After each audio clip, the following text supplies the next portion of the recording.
let's talk about your daily routine. Does it ever feel like something's missing? In a world that's supposed to be more connected than ever, a lot of us feel kind of disconnected, right?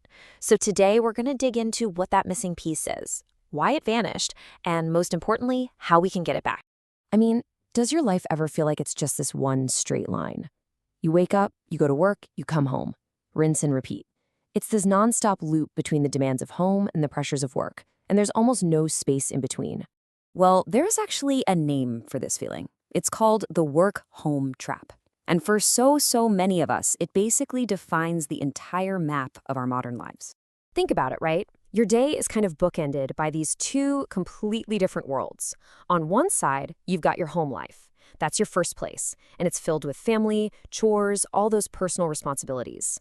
And on the other side, you've got your work life, your second place, which is all about productivity and professional stress.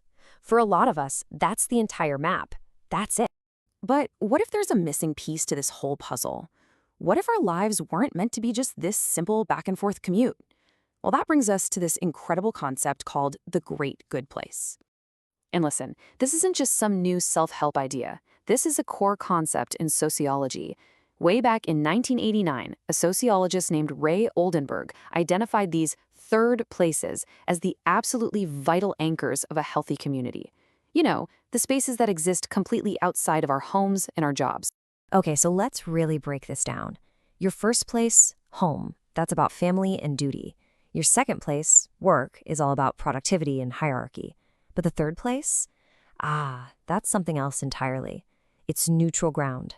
It's a space that's purely for conversation, for play, and for just being. And these places, they aren't some abstract concept. You know them instinctively. It's that old school barber shop, the gym where you see the same people every morning, the local pub, that corner cafe, the park where you walk your dog.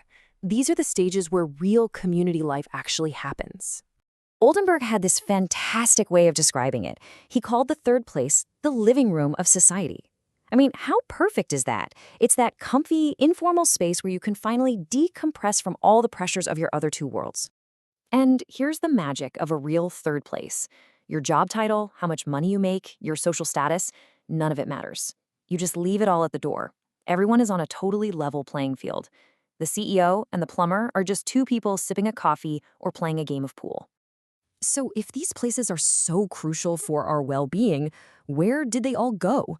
Seriously, it's like we're living through some kind of social extinction event. This didn't just happen overnight. So after Oldenburg defined the whole concept back in '89, the 2000s came along with all this suburban sprawl and car culture that literally physically isolated us.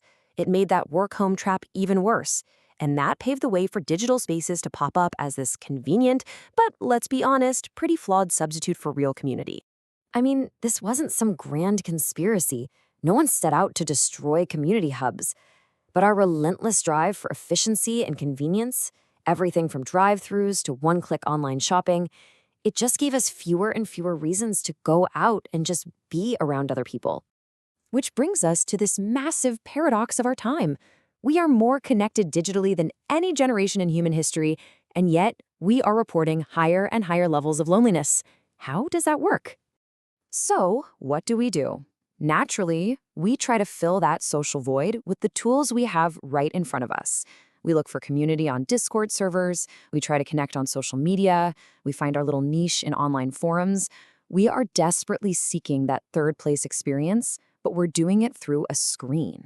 But here's the problem. Here's why it's such a poor substitute. A true third place is built on something called proximity, which is just a fancy word for being physically near other people. It creates real shoulder-to-shoulder bonding. Digital spaces, on the other hand, so often rely on anonymity and what you might call performative connection. You get curated feeds instead of real spontaneous conversations. And this idea of propinquity, it's everything.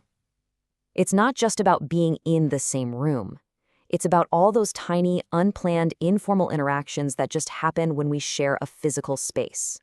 That is the secret ingredient that no algorithm, no online forum can ever replicate. And that's it. That's the core diagnosis of our modern problem. We have an abundance of connection, but a real scarcity of genuine human contact. The result is a generation that feels totally connected, but is also profoundly lonely.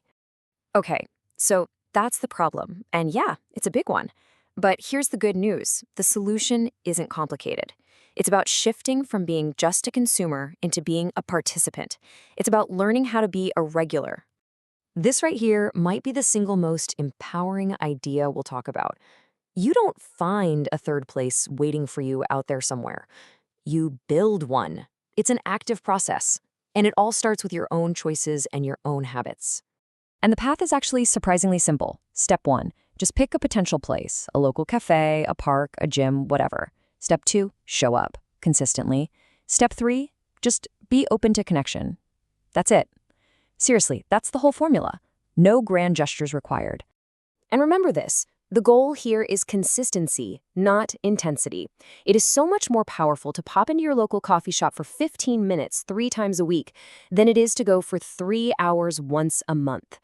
Consistency is what turns you from just another stranger into a familiar face. So what's the reward for all this simple, consistent effort? Well, we can call it the cheers effect. It's that absolutely incredible feeling of walking into a place where they know you, where you get a nod from the barista, a wave from the owner, a place where you actually belong. And the payoff is just immense. It's the deep psychological safety that comes from just being known. It's a tangible anchor to your physical community, your neighborhood, and maybe most importantly, it's proof that you exist outside of your job title or your family role. It's a place where you can just be you. So I'll leave you with this question. Look at the map of your own life, that straight line between your home and your work. Where's the space in between? Where's the place you can go, consistently, to start building your community? To put it simply, where will they know your name?